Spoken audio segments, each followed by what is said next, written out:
Bonjour. On va traiter cet exercice. Celui-là, c'est le 5e exercice concernant les transformateurs et les autotransformateurs. Là, on dispose de deux sources de tension, deux prises de courant. On dit deux prises de tension plutôt que deux prises de courant, parce que les prises de courant, ça n'existe pas. Deux prises de tension, pourquoi? Parce que tu mets le multimètre dessus avec deux points de touche. Tu mesures tout le temps là, au niveau de la prise de tension, une tension. Tu relèves une tension. Tu ne peux pas mesurer un courant. Parce que là, ce point-là et ce point-là ne sont pas reliés. Aucun courant ne circule là-dedans. Donc, tu peux pas, il n'y a pas de courant. Pour l'instant, il n'y a qu'une différence de potentiel entre ce point et ce point. Ça, c'est la Terre. D'accord? Donc, tu mesures la tension, tu relèves la tension, tu ne relèves pas le courant. C'est la raison pour laquelle on dit là, techniquement, le terme exact, c'est prise de tension. Ce n'est pas une prise de courant, d'accord? Mais par abus de langage, à la maison, on dit une prise de courant. Mais sinon, il s'agit bien d'une prise de tension. Voilà, on a deux sources de tension qu'on a relevées. La première source, c'est 848,578 cosinus 100 pi. C'est en vol. Ça, c'est la valeur maximale, valeur de crête. Amplitude maximale. D'accord? De même, on fait une mesure au niveau de la deuxième prise de tension et on trouve 169,706 cosinus 100 pi. Donc, deux sources de tension disponibles sont là. En plus de ces deux sources, on a un transformateur conventionnel dont les caractéristiques sont la puissance apparente est de 12 kV/A, 12 000 V/A. Et les tensions sont 600 et 120. Ça, c'est la norme d'écriture qu'on utilise pour un transformateur. Le premier nombre représente la tension efficace au primaire. C'est pour ça que j'ai mis ça ici. V efficace. Et 120 représente la tension efficace au secondaire. D'accord? Et à partir de ces deux sources de tension et le transformateur conventionnel, on souhaite avoir une source de tension sinusoïdale. Donc l'amplitude, Vmax, est à peu près environ, pas exactement, c'est 680 volts en amplitude. D'accord? Et ici, on a 848 cosinus c'est là, 848 qui est comme ça, en gros, hein, d'accord? Ici, c'est 848 plus 578. Là, c'est moins. J'essaie d'illustrer notre propos. Ça, c'est moins 848, quelques poussières. D'accord? VS1. VS1. Et VS de T, c'est 169. C'est aussi cosinusoïdal. C'est un signal 169. 8 fois moins, à peu près. Voilà. Ici, c'est 169. Ici, c'est moins 169,706 volts. D'accord? Ici, c'est plus. Ici, c'est moins. Plus et moins. Et on veut, nous, une tension dont la valeur maxi est plus ou moins 680. C'est quelque part ici. Voilà. Nous, ce qu'on veut, c'est ça. Une tension qui est comme ça.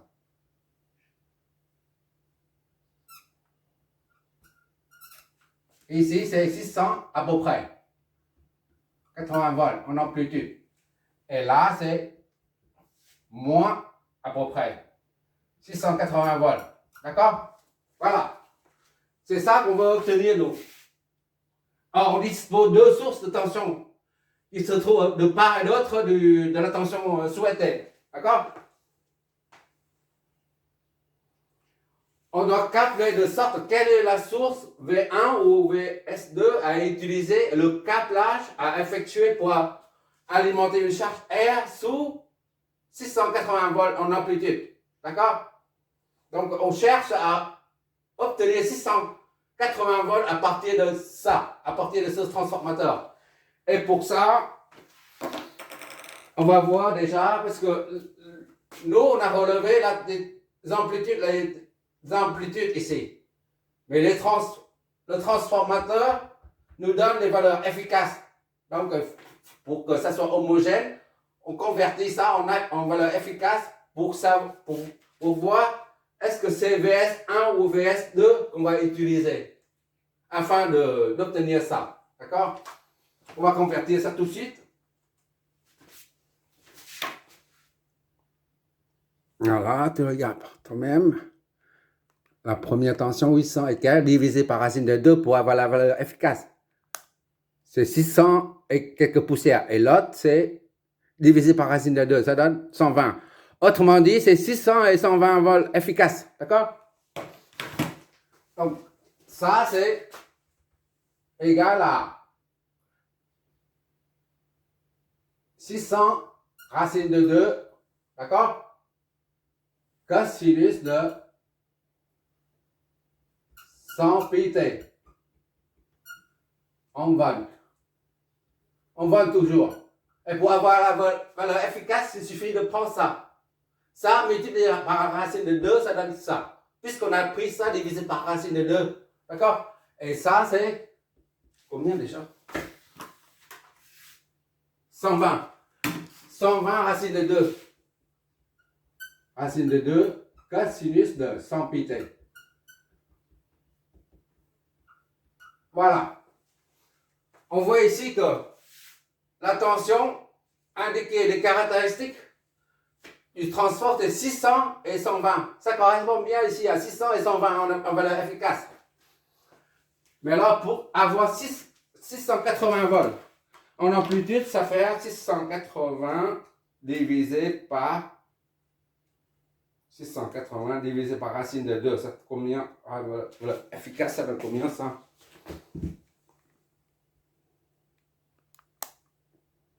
480,8.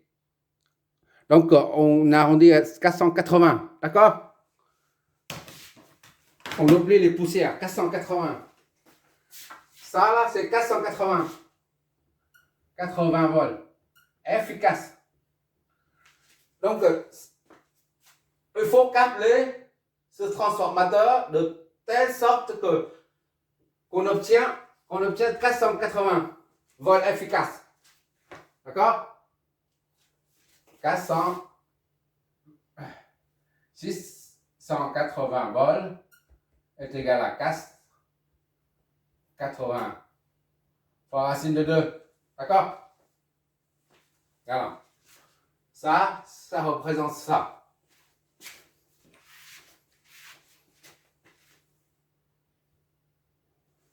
On va noter en bas, là, pour résumer, là. V1, VS1 efficace, est égal à 600 volts efficace. Et VS2 efficace est égal à 120. D'accord? Bon, on laisse ça. C'est déjà en efficace, c'est pas la peine de répéter ça. 600. Et la tension V sortie là, à obtenir VA est égal à 480 volts. D'accord? C'est ça qu'on va obtenir.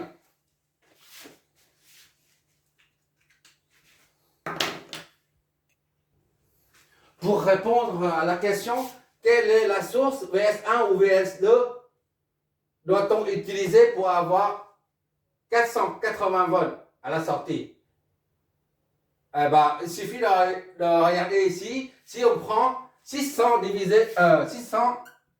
moins 120, ça donne 480. D'accord? C'est la soustraction là, c'est la soustraction. Soustraction. Mais si on prend 120 moins 600, ça nous donne combien ça? Moins 400 aussi. D'accord? Il y a deux façons pour obtenir 400 vols efficaces. 480 vols efficaces. D'accord? Deux façons, deux manières de procéder. D'accord? On va faire avec deux méthodes. Bon, on commence par la source la plus petite, là, c'est VS2. D'accord?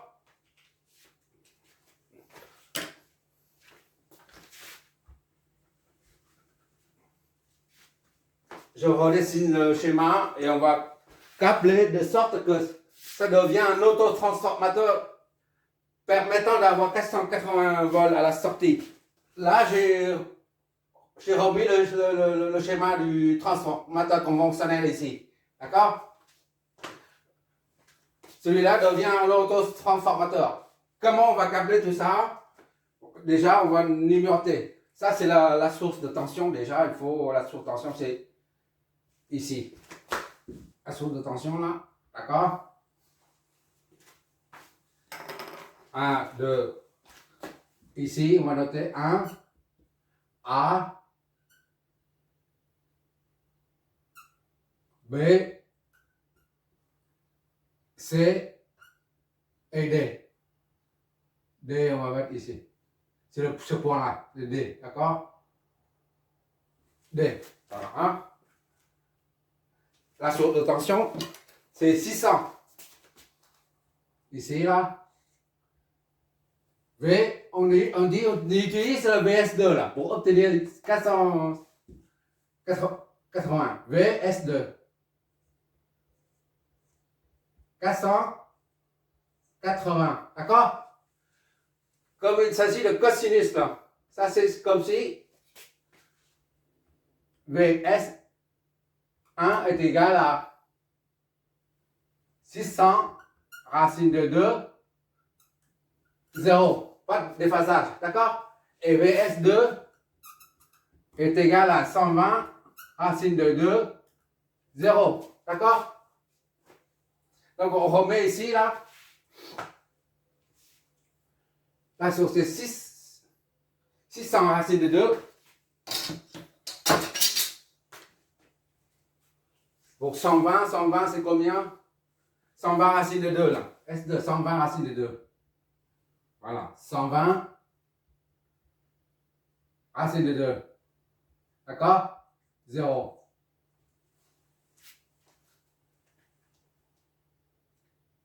Voilà.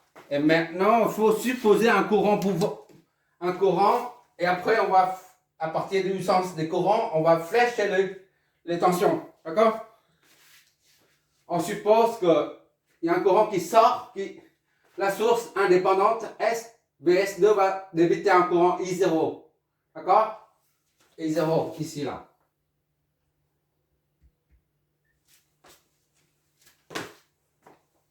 Et après, il y a un courant qui entre ici. Et un autre courant qui monte en haut. Là. Voilà. IAB, ici c'est IAB, d'accord? IAB. Là c'est ICD. ICD. D'accord? IAD. Voilà.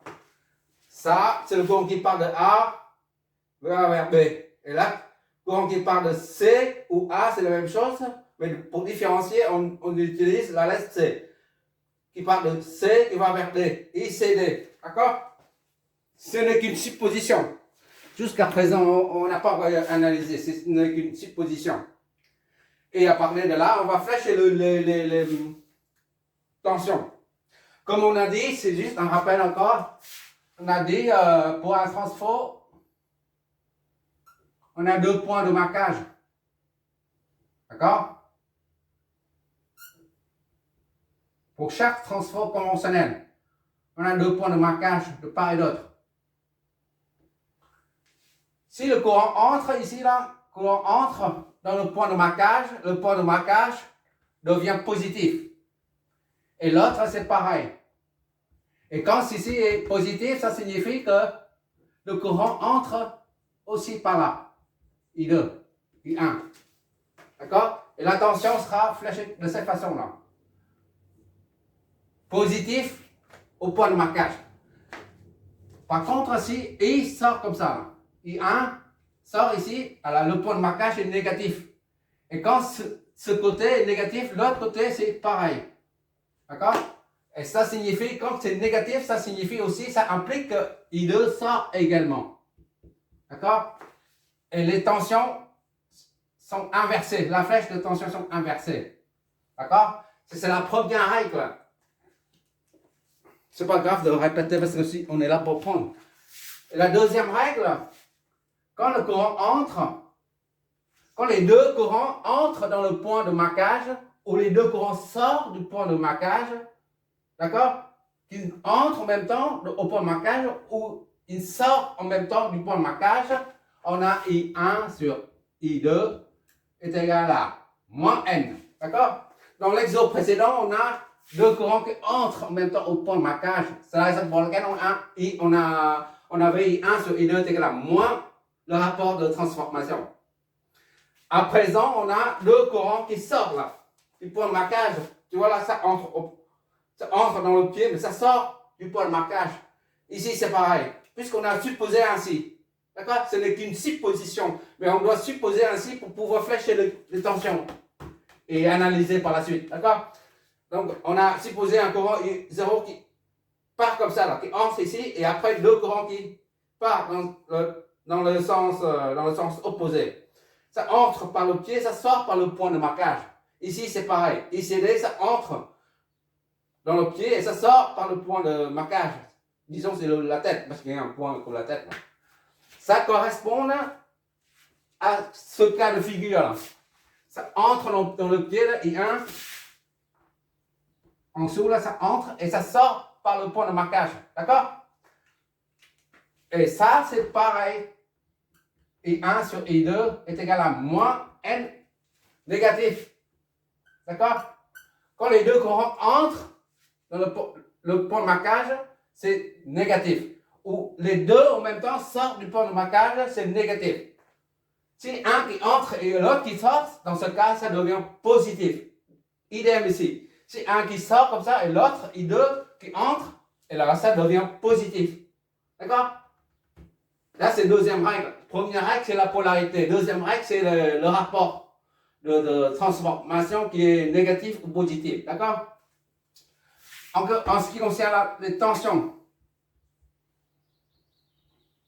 V1, V2, c'est pareil. Quand les deux flèches de tension s'orientent vers le point de marquage, le rapport de tension est V2 sur V1 et plus N. D'accord? Ici, c'est pareil. Les deux flèches de tension V1 et V2 s'orientent vers le bas. D'accord? Donc, V1 et V2 sur est égal à plus aussi. Par contre, s'il y a un qui s'oriente, la flèche de V1 s'oriente vers le haut et ça vers le bas, ça arrive, mais c'est rare. On verra ça en triphasé. Si le V1 s'oriente vers le haut et V2 s'oriente vers le bas, et ben V1 sur V2 sur V1 c'est négatif. Idem ici. Quand V1 s'oriente vers le bas et que V2 vers le haut, dans ce cas, le rapport devient négatif. D'accord? Nous, on est en présence des courants qui sortent du point de marquage. Là. On est dans ce cas-là, de figure. Là. Donc, I1 sur I2 est négatif. D'accord? Et quand ça sort du point de marquage, ça signifie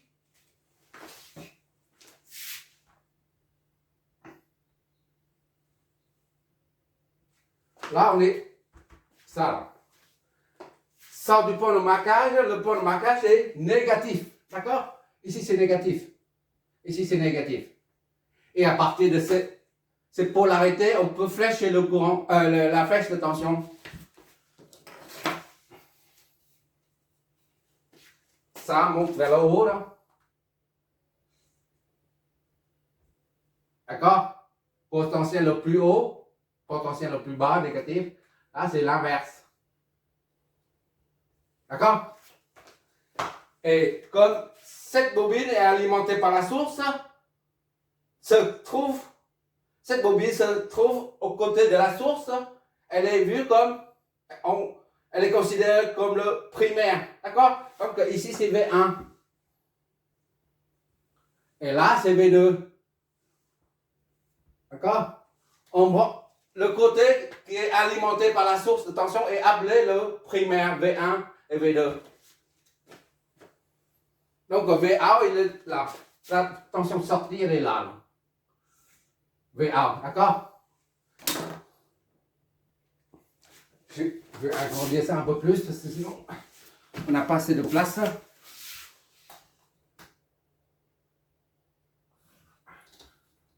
Voilà.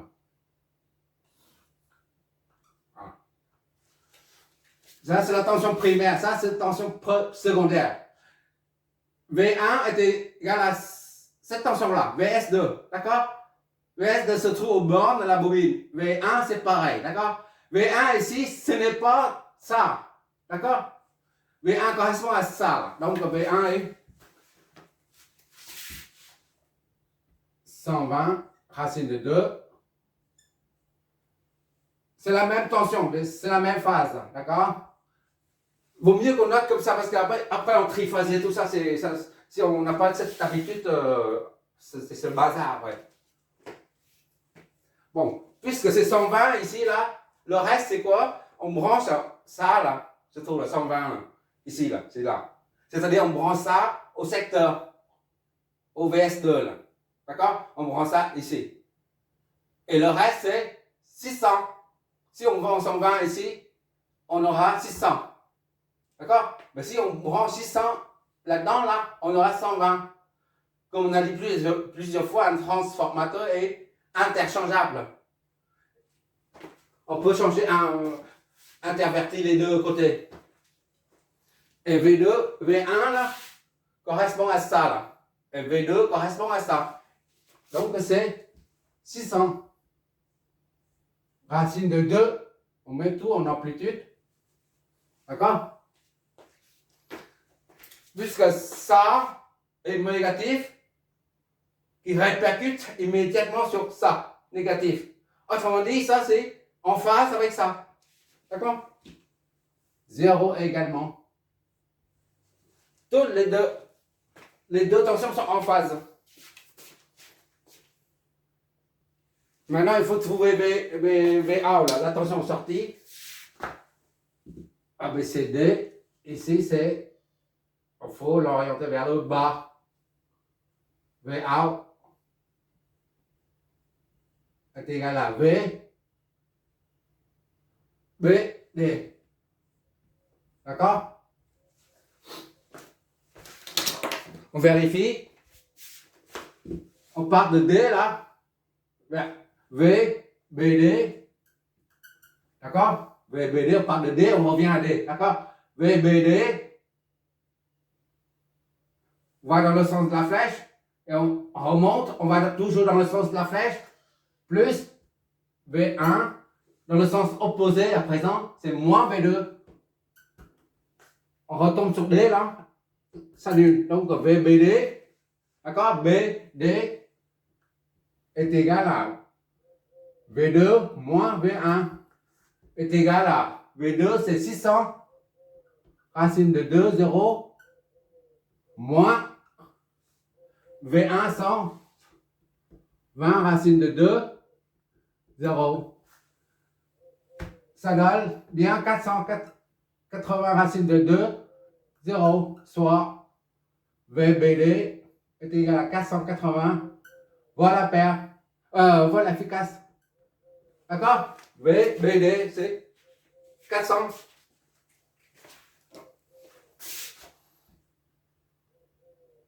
Racine de 2, 0 volt. Phase. En vol. D'accord?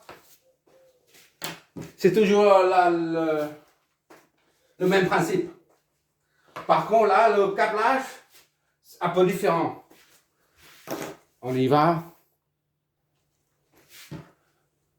J'ai effacé l'autre côté. Maintenant, on va continuer ici, là. Là, c'est un schéma qui permet de voir à peu près les tensions. Mais ce schéma ne nous permet pas d'assimiler, comprendre réellement comment fonctionne un autotransformateur à partir d'un transformateur. C'est la raison pour laquelle on va faire un schéma de câblage. On peut très bien calculer tout là à partir de ce schéma, mais on ne sait pas comment ça fonctionne de façon interne, au niveau de la structure interne. Mais pour comprendre et assimiler les transformateurs, il faut savoir câbler. D'accord? C'est pour ça qu'on va faire un schéma de câblage en plus de celui-là. À partir de celui-là, on va en déduire le schéma de câblage. D'accord? Parce que ça, un transport comme ça, disposé comme ça, on ne voit nulle part. On voit que des transports comme ça dans la réalité. D'accord? Donc, on va utiliser ça et ça, les deux schémas pour montrer le câblage. D'accord? Je redessine ça. Ici, là, ce transfert ici, et je fais le câblage. Là, j'ai remis j'utilise, je remets le transport conventionnel ici, là. Et j'ai numéroté A, B, C, D. D'accord? Je reprends tel quel. D'accord? Et la source, ici, là, ça représente ça, là. Ça représente ça. D'accord? Mais là, les deux points sont dans l'autre. L'un se trouve ici, l'autre, c'est complètement en dessous. Et là, je reprends ici. C'est ici que ça se passe réellement. Ça, ce n'est qu'un schéma, d'accord? Tandis que là, on va faire le câblage. Bon, ici, on a IAB qui entre par le C, là. D'accord? IAB qui entre par le C, qui va aller le D. On regarde ici, là, le signe moins, là, on remet, là. Voilà, ici, c'est moins. Et IAB, qui va du pied vers la tête, là. Et IAB.